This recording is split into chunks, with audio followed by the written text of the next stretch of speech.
Ladies and gentlemen, boys and girls, welcome to the Luton's Deadpool podcast!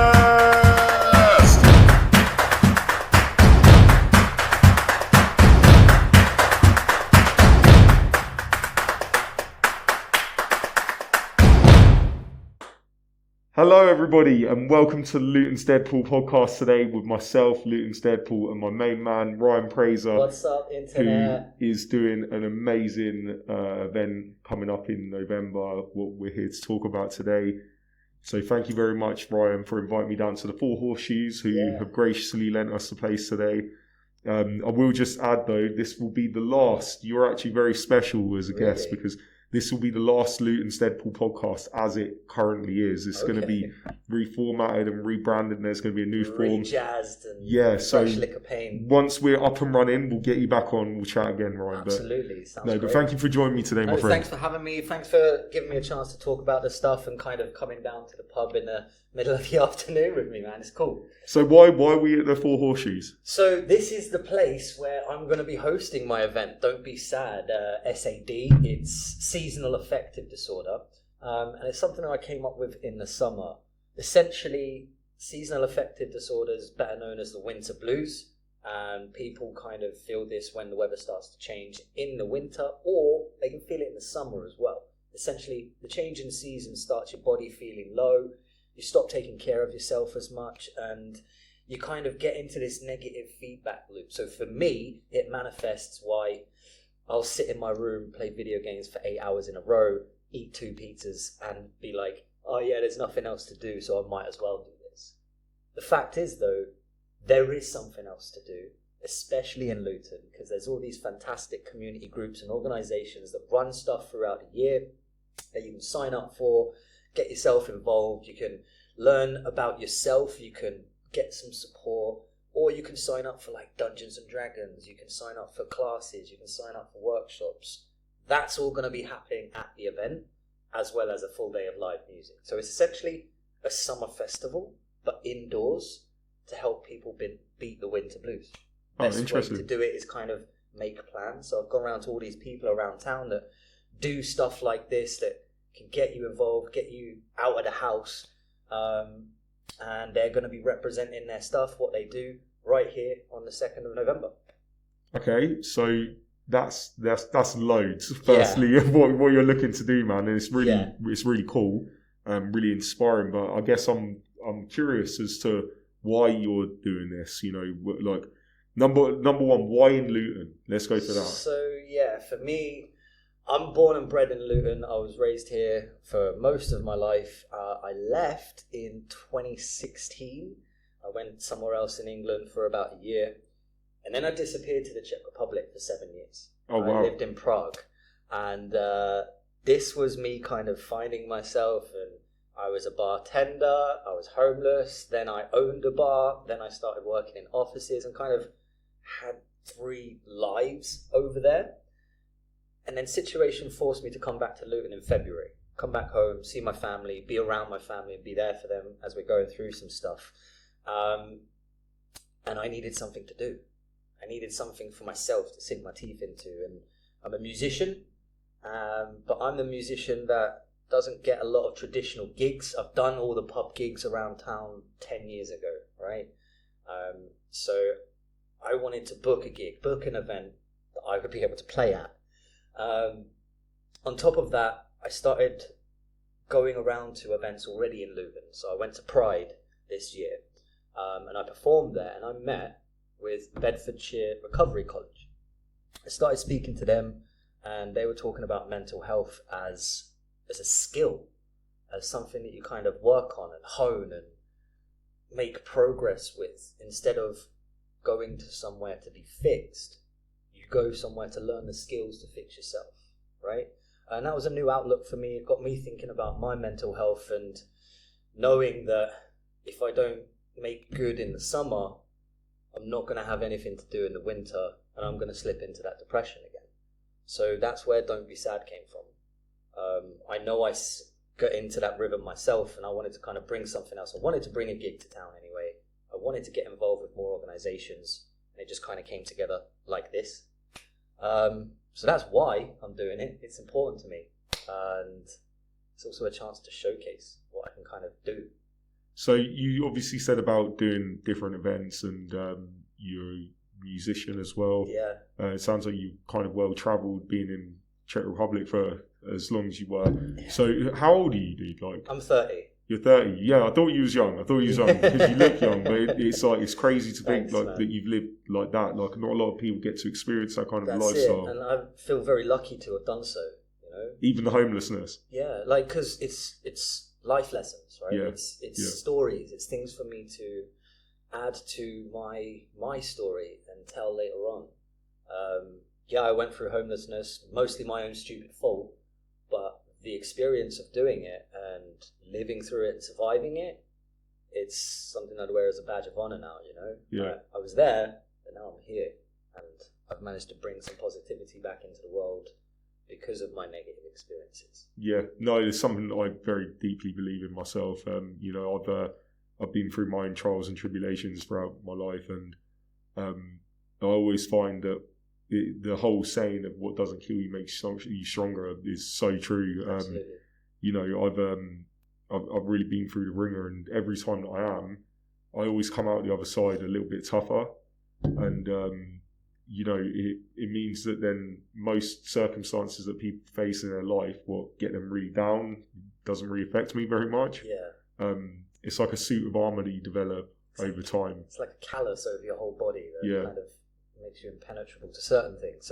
Yeah, anyway. It's not good as well because it carries with it a lot of trauma and a lot of mental health issues. This is why, you know, I struggle was because of things that have happened in my past, but equally it becomes like a superpower almost as well. Exactly. Which is interesting. It's interesting how people manifest their superpower when they've been hurt, is they turn it into something beautiful. That's it. It's really cool that you look at a lot of really brilliant people throughout history, and they all come from really bad places. You know, there's some exceptions where people were very privileged and they were still brilliant, but a lot of the best and brightest of humanity usually comes from absolute filth and depression. To struggle and develop certain skills that you wouldn't normally get in life, going through it as everybody else might, you know. The other thing you're saying, like, it is a detriment in the sense that I have been through hell, you have been through hell, and sometimes when people talk about their problems that don't seem as large, it's hard not to diminish them as, oh, don't worry about it, it's only small. But to that person, it can be a huge block to whatever's going on in their life. And I went through that growth journey, but I'm not at the end of it by any means. Yeah. You know, it's always going to be something that I have to wear and battle with, and in myself I'm happy. But I know that because of my experiences, I can come off brash or cold or dismissive to some people. And I've had to work on that for a long, long time to become personable. Right? People see this, they get scared, they're fearful of, okay, there's this punk, he's looking a bit strange, what's he doing here? And then I come along, I bring some positivity, I bring some cheese, I come and play some Britney Spears or some Shaggy, you know, and have some fun with people. Smash stereotypes, that's always what I wanted to do. Yeah, I love that. I like to kind of exist in a realm where people can't really stereotype me. That I really like, you know, to be, you know, the full extent of myself. I only learned it, you know, it was just before I sort of became Deadpool. I started to really just be like, you know, screw what anyone thinks about me. I'm just going to do whatever I want all the time now. Yeah. And you know, as long as it's good and it's positive, then that's what I'm going to aim for.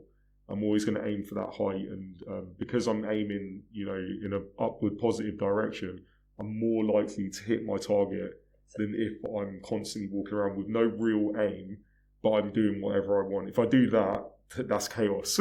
That's chaos for everyone. Exactly, you don't want to be chasing that, so you always aim upwards and positive, and for me it's worked out really well. And you know, I think I kind of get where you come from as well, when sometimes the way that people will look at you, they instantly will make that judgment and association, and breaking that stereotype so hard. But then when you confuse it with, like you say, you've got mohawk and you're doing, you look like, flowers. Say you look like punk rock, but in sunshine and flowers. So it just doesn't make any sense. So it makes do you know what?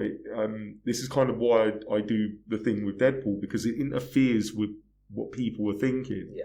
Because they see me and they're like, "Oh my god, he looks terrifying!" Yeah, and then I turn around, I've got a charity bucket in my hand, and then all of a sudden, okay, what's going on here? Yeah. And then people are interested, want to know it's an icebreaker. Why. Yeah, it's great way to kind of, I mean, that's not the only reason why I do this. It's fun as well.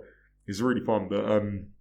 But yeah, no, I absolutely love the idea of the initiative. But when I say why Luton, I more mean what is this benefiting Luton? Like, why are we having this now? And why do you feel there's a need for it in Luton specifically? Yeah, so I guess I didn't answer the question. I like talking about myself too much. No. You talked really well. So like Luton's home, right? And now that I've come home, I see more of what I came from, if that makes sense. I kind of, okay, look around. This is the world I came from, and that's part of me. It became part of me, and it's what made me special when I moved away, right? It's what gave me success, was because I came from this town. I'd been through the hardships that most of the people in this town have been through. I've seen some of the hate. I've seen some of the violence. I've been part of the other side of that, the hope and the justice that's been served in this country, in this town, by good people wanting to do good work. Luton's always had a bad rep. It's always had a bad rep, and I don't think it will ever really get away from that bad rep in terms of the rest of the UK's view on it. We've been voted the worst town in England for a few years in a row, things like that.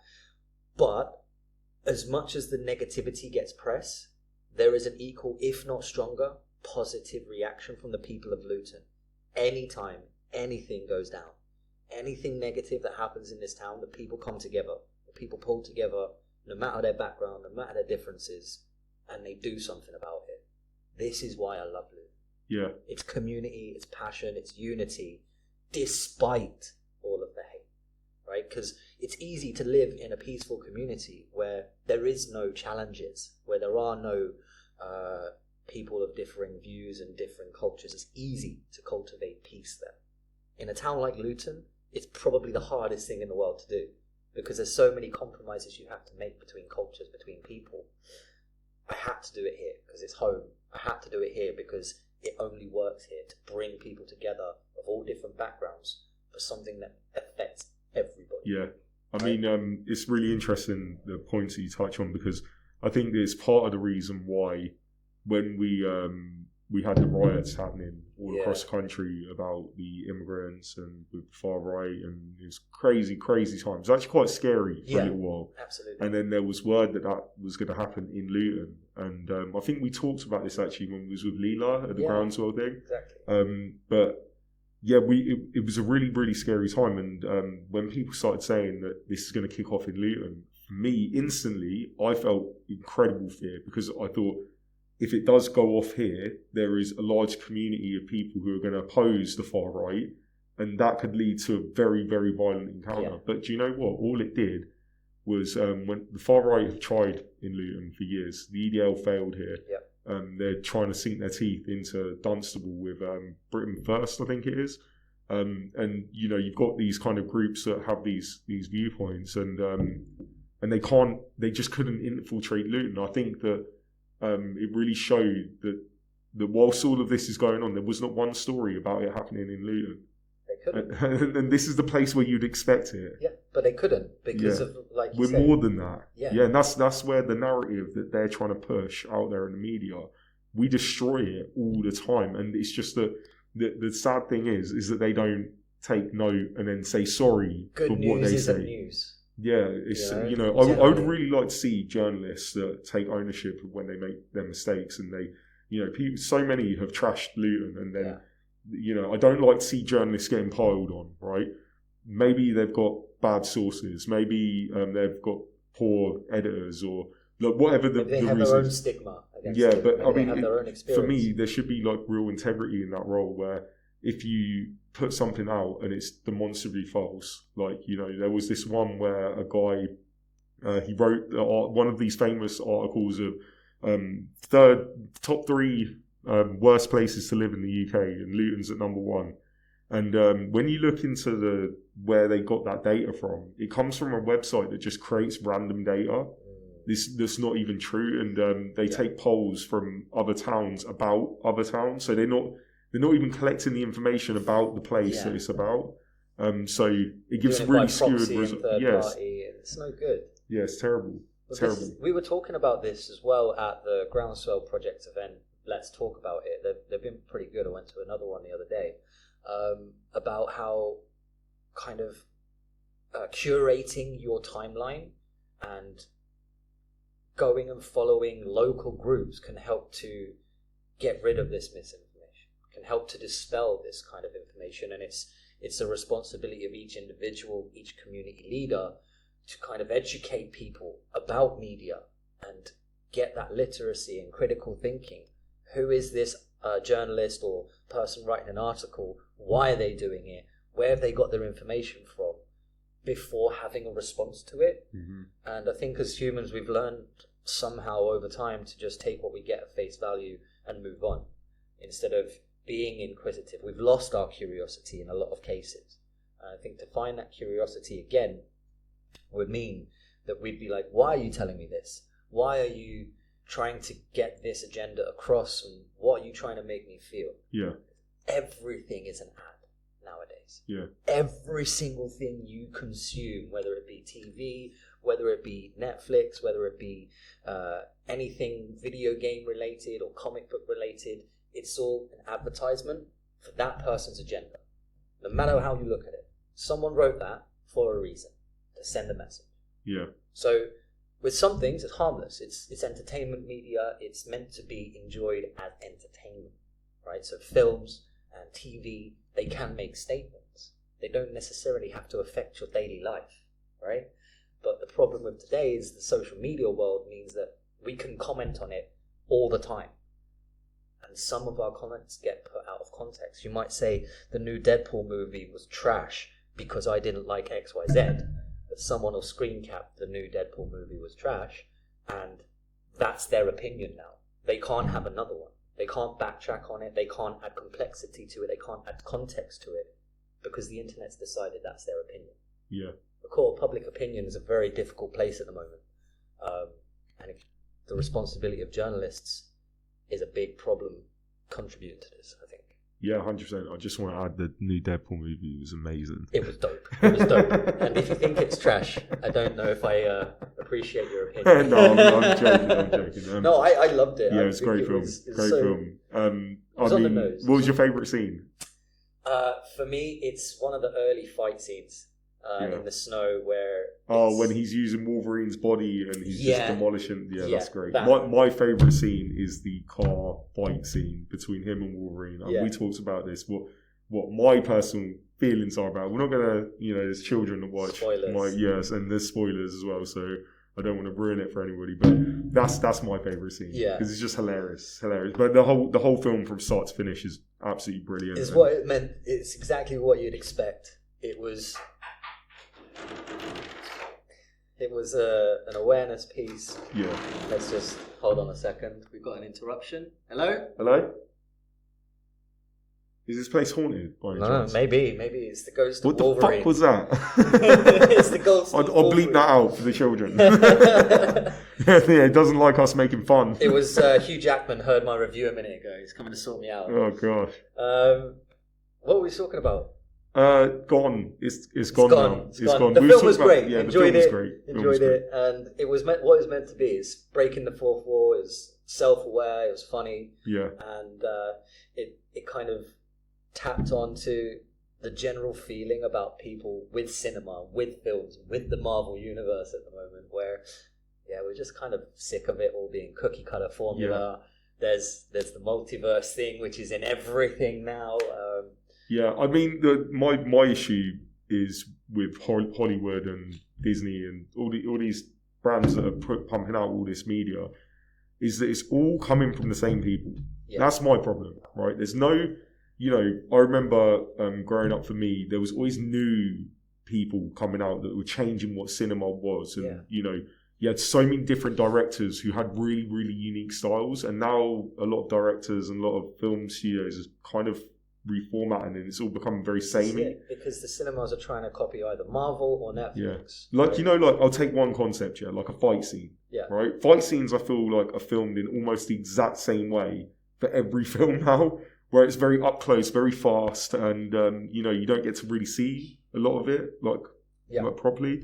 Whereas, you know, you take it back to when we was younger, and fight scenes just, I don't know, it felt like you could see more. I don't know. I mean, I was a big fan of Power Rangers back in the day, and that was literally just kung fu films with the Power Rangers story dubbed over it, right? Yeah. And I love those fight scenes. I used to watch the Mortal Kombat series as well, Mortal Kombat Conquest. That was great, and that was lame in terms of script, in terms of characters. But the fight scenes were amazing because the actors were actual martial artists, right? So you got this kind of wide shot and you see everything. Yeah. You get a few seconds to appreciate it. Instead of using all right, it's quick action, so we're going to do quick cuts. Yeah. They were like, no, it's big action, so we're going to give you a big shot to see everything. To see the whole thing. It's like, you know, a lot of these action shots that you see when people are fighting, it's like you say, they're quick cuts because they don't actually do very much in a big sequence. Yeah. It's a lot of, we do this one, like 3 seconds, and then we'll do this 3 seconds, and so on and so forth. Whereas, you know, you watch like Jackie Chan movies, man, and the guy's flipping around for a good like 5 minutes solid, and they haven't cut shot like that many times. Yeah, exactly. Yeah. And it's something that I feel comes from pro wrestling. Now, a lot of people might disagree with me, but everything in cinema, Hollywood, TV is pro wrestling. Yeah. Have you watched pro wrestling before? WWE back in the day? Big fan for the Attitude Era and all that, yeah. So for me, I'm still a wrestling fan, despite being 30 and having followed it for 20 years, right? I've seen the darkest points of it. But pro wrestling, when you're watching it on TV, they're about to do a move and they'll cut the camera before it hits. Because pro wrestling is a scripted thing. I don't know if you know this. It's not a real sport. It's a scripted it is. You can't say that. You can't say that. My great nan will come back from the grave and she'll beat your ass for saying that. Giant haystacks. Yeah, that's her favourite. Literally, I can't believe you said that. That was her favourite. Oh my god. This is it. Because back in the days, World of Sport was on TV and the layman enjoyed it. You know. Have you watched the Vince McMahon documentary? I have. Yeah. Oh, I knew that was such a lovely trip down memory lane, but filled with horrors along the way. Exactly. So for me, I've been following still, and I've seen what's actually happened in the lawsuit recently and things like this. It's horrible, horrible stuff. But the documentary is for people that are lapsed fans. It's for people that haven't watched it in a long time. To go on that memory lane trip and be like, actually, this is kind of icky. Yeah. Right? And it's always been kind of icky. Yeah. Because of that. Yeah. You know, and people like him and because of people abusing people. But going back to the camera cuts and stuff, it's all scripted entertainment, right? The winner and loser is determined, and in the middle of the match, the artists come up with the story to tell along the way. Yeah. Right? That's what wrestling is. It's a story, it's theatre, it's soap opera for boys. Basically. But now it's kind of reached out. There's a lot more women's wrestling. It's fantastic. But anytime there's action, they cut before it hits to give you the impression that it's going to hit hard.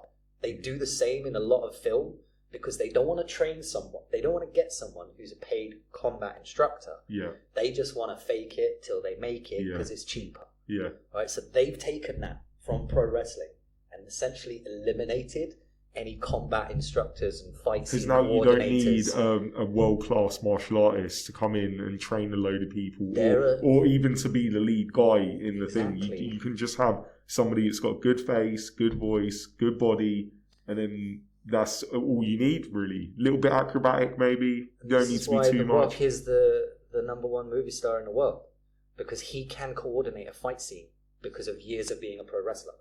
Right, so The Rock's the number one action guy in the world, the highest paid movie star or whatever. Then you've got Batista, then you've got John Cena, then you've got Triple H, then you've got The Miz, then you've got other wrestlers that jump into acting because it's so similar. And they are replacing those kind of combat dudes that used to train and go through theatre school and go through film school to be able to teach combat on set. It's evolving now where we might as well just do pro wrestling. You know? So it's interesting to kind of see how much one of these passions I've had for 20 years has influenced modern media. And I think the Vince McMahon the documentary kind of documentary touches really on does show that. It really, really does show that. I mean, he took wrestling from something that wasn't a big deal at all, especially globally.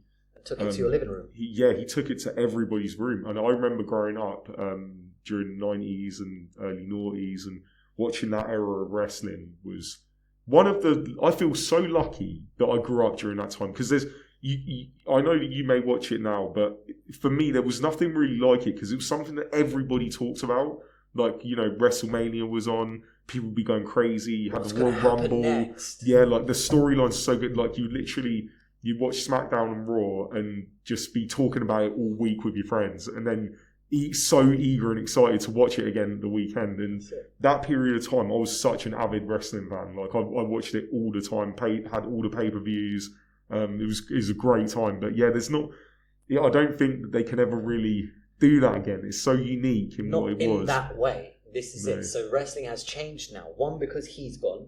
Two, because it's evolved and the audience has evolved and grown up. We've grown up. Now there's a new generation of children. They want short form content. They want stories about friendship. They want stories about positivity now, because we've seen all the crap. We've lived through the edgy era of the 90s. We've lived through the boredom of the noughties. We've lived through the angst of the 2010s, and the 2020s now are like, we just want some good stuff, please. Yeah. We've been through a lot. Can we just have nice things? Yeah. Isn't that hard, though, to do that in wrestling? Because for me, obviously, I stopped watching wrestling probably just about when John Cena was coming into it. I did watch some John Cena, but that was kind of the time when I was He was for kids, you were growing up. Yeah, I was probably leaving high school sort of age, and I was like, no, it's not really for me anymore. Yeah. But...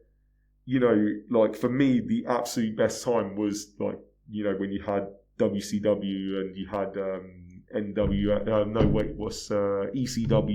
You had the really extreme stuff going on, and it mutated across all of the wrestling formats. And WWE just come out on top because they done the craziest stuff. Yeah. And like that's what I watched it for, was for the crazy stuff. And that's also like a throwback to old school TV, where TV was relatively new as a medium in terms of coming to your house, and they had things like closed circuit TV where you'd go to a theatre to watch a pay-per-view with a bunch of other people in the theatre, But the TV has changed now.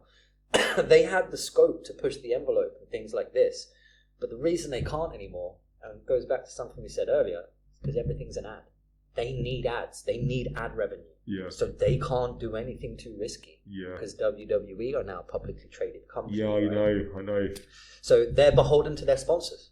Yeah. And if the sponsors want it clean, it's got to be clean. If the sponsors don't want any of that tacky 90s wrestling stuff, they're not going to have any tacky 90s wrestling stuff. And this is what's changed wrestling.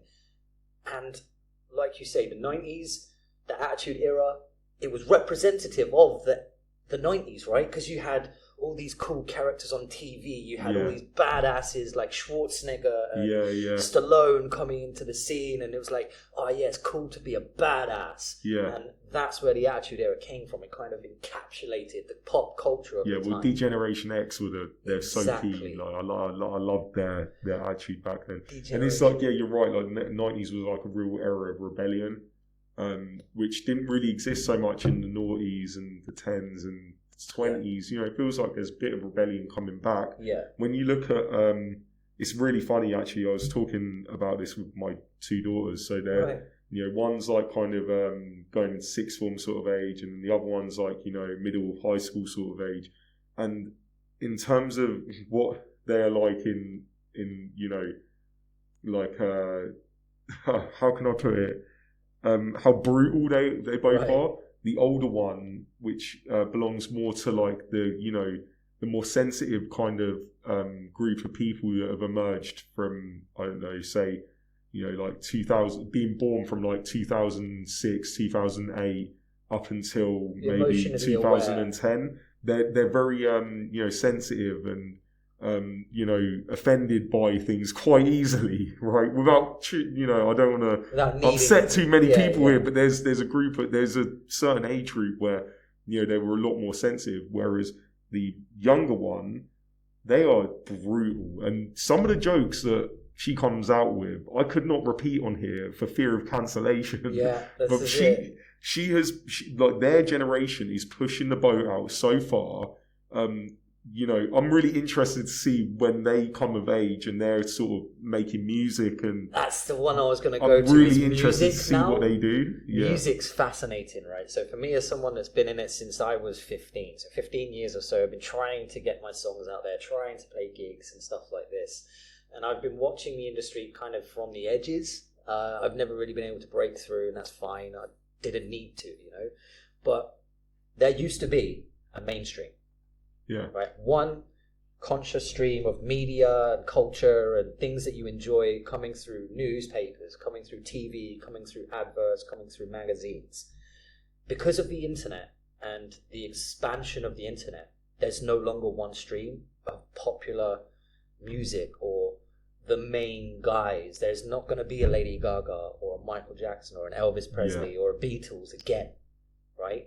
Instead, you're going to get tons of Post Malones. You're going to get tons of Drakes. You're going to get all these kind of people who are mega stars, but don't need to get any bigger because they're, you know what I mean? There's a lot more space for that tier underneath. Yeah. So would you say that Taylor Swift is the last one? I would say she is, yeah. Probably one of the last of the... I mean, I don't know. I feel like... the world ultra stars. No, I feel like it's just a natural part of humanity to want to create a champion. Yeah. Right. So, I think that whilst I get where you're coming from, it's not going to be of the same kind of value as what it used to be because people can access stuff through screens now. It's like you don't necessarily need to go to a concert to enjoy Taylor Swift, but you know, if you wanted to really hear Michael Jackson, you need to go to one of his live events. Like listen to him through the radio is just not really quite enough. You know, with video it wasn't like the same as what it is today. You can't just search a Michael Jackson video. If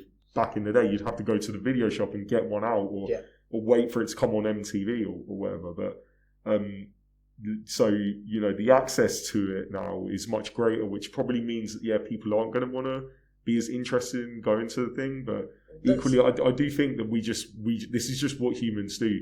Once the Taylor Swift era is gone, there will be a new person that will fill them shoes. I think it's more a case of they're getting spread further and further because it's easier to get into your niche. Say you like extreme death music, right? You're going to find a band and then you're going to find 10 other bands associated with them because of Spotify, because of YouTube, because of whatever platform. Yeah, true. And they could be from anywhere. So you might not necessarily become as obsessed as what you would have when back in the day you heard Linkin Park for the first time. And you won't have the idea of, okay, so I know people are going to hate me for this. For example, Gojira, they're not quite death, or there might be black metal. I'm not too sure. I have no idea what you're talking about. But like, there's one band, like let's say Bob Marley, right? He's the top dog of reggae. Always has been, always will be, right? You're not going to get another Bob Marley in that genre. And nowadays, there's so much reggae around. If you grew up around reggae and you've been exposed to Taurus Riley and Gregory Isaacs and some other reggae artists that are more obscure, you might not ever find Bob Marley just because of how much content is out there. You'll go into your it's obviously you're going to find Bob Marley. But in theory, now there's so much music out there. You can go down your niche and never run into the big mainstream artists. You know, I love ska. I've got about 400 bands on my Spotify playlist. I have no idea anything about them, who the singer is, where they're from, no idea anything. They've just popped up because it's similar to the sound of something else I'm listening to. Yeah. And I don't really get bands like The Specials and Madness pop up on this playlist anymore because it's now filled with all of these other bands. It's like, oh, you like this? We'll give you more of this. You know? Rather than going, why don't you try something like this? I know it's not what you normally listen to. Why don't you try? Because that's the truth about human experience. It's kind of gone now. Is that, you know, like I say, going to the video shop. Great example, right? You want to watch a new movie, you go to the video shop. Whatever is there is your choice. That is it. Yeah. There's no more than that. There's the action section, there's the thriller section, and whatever is there is there. And if you don't like anything that's there, you're going home without a movie. So 9 times out of 10, because it's so hard to explain to people that didn't live before all of this, right? But the idea of choosing to do something on a Friday or Saturday night, there wasn't much to do. So getting a video was like, oh my God, we're going to sit and watch a video tonight. It was a real big experience, and these are genuine events. So if you go there and there's nothing that you like, you're going to have to pick something. And I guarantee you that it will change your mind about that genre. Or, there were certain films that I had no interest in as a child, and we'd have that kind of force issue where it's on ITV. There's no other movie on, so screw it, we're going to watch it, and then you end up loving it. And watching Honey, I Shrunk the Kids again for the 4th time. Yeah, exactly. Because this is the problem with kids now, is that they either watch really short YouTube videos or they just watch one film on repeat for eternity. Yeah. And I think like that, watching one thing and becoming hyper focused, that's something that my generation definitely did as well. I burnt out South Park Bigger Longer me too. Uncut. Me too. I literally burnt the DVD out. Somehow.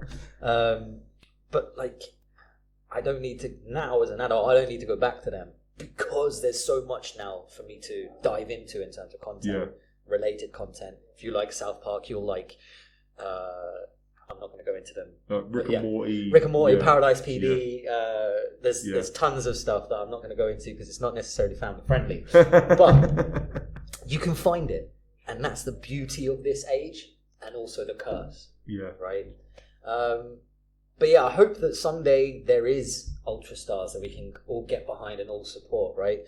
There are still kind of these international treasures that we have, and national treasures. Like for as long as Sir Ian McKellen is alive, he will always be a British national treasure, right? Of course. Patrick Stewart the same. Yeah. But it doesn't mean that I'm going to go and watch the next Patrick Stewart movie that's around. Yeah. Because there's a new generation of talent and a new generation of films and things like that. So, there's being a fan of anything is fantastic nowadays, but I like that. It's a fantastic thing to be a fan. Great. But kind of being a supporter of something is harder to get to.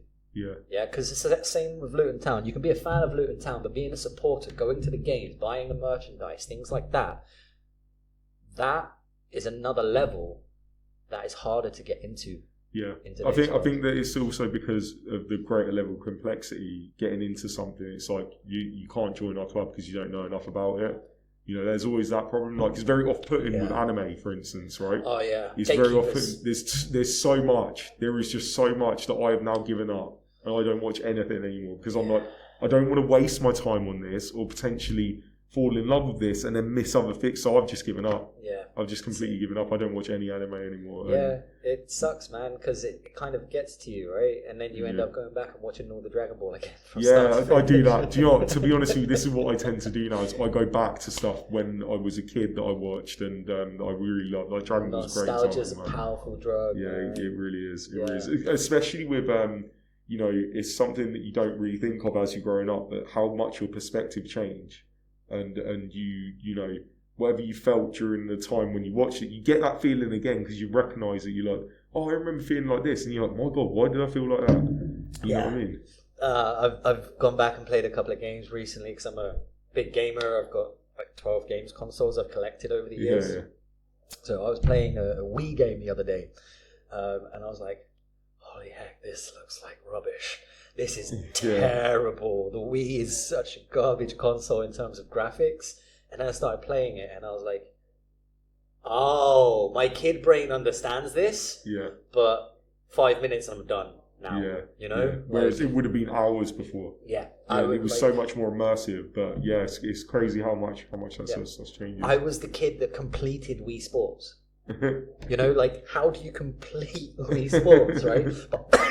I went through and had perfect, perfect games on every Wii Sports game, the bowling, the tennis, all of it. And I completed it. I went back to play it as an adult a couple of weeks ago. I was like, this is garbage. Yeah. Why did I spend so much time on this? Yeah, I know, it's crazy. Yeah. It's crazy. But then I go back and watch Teenage Mutant Ninja Turtles and I'm like, here we go. Yeah. It's quite nice to revisit all, man. It really is. But, also, like you say, I think that looking forward to stuff that's now coming out, and I just hope, what my hope is for Luton is that like events like this, and obviously we've got Comic-Con for next year that's going to be coming back again, and X-Force is doing loads in the community for creative stuff. X-Force is on there as well. Yeah. And there's tons of groups up there and spread out amongst Luton where there's a lot of creative stuff going on. And I really see this town as being a potential future for like a hot spring of imagination and ideas and creativity. And with that, I really hope that with the regeneration of the football ground and the venue that they're talking about building next to the Luton Town Football Stadium, I hope it gets good management. I hope it gets good management that cares about local talent, that cares about fostering young talent, and that cares about giving a platform to people to be able to play in their hometown. Yeah. Right? Because this is a huge town with very little output for creatives. Yeah. In terms of music and places to play and places to showcase your art, unless it's on a community level. There's no way to do it professionally. This place is going to be the theatre place that they're building, right? You're talking about near the stadium. So they're calling that the stage, right? Great name. Should be a stage for the people of Luton first. It should be a stage for them, and then it can be a stage for whoever else. And I'm concerned for that as well, because ultimately they're pressured into building this in the first place, so they're going to be pressured into filling the seats up.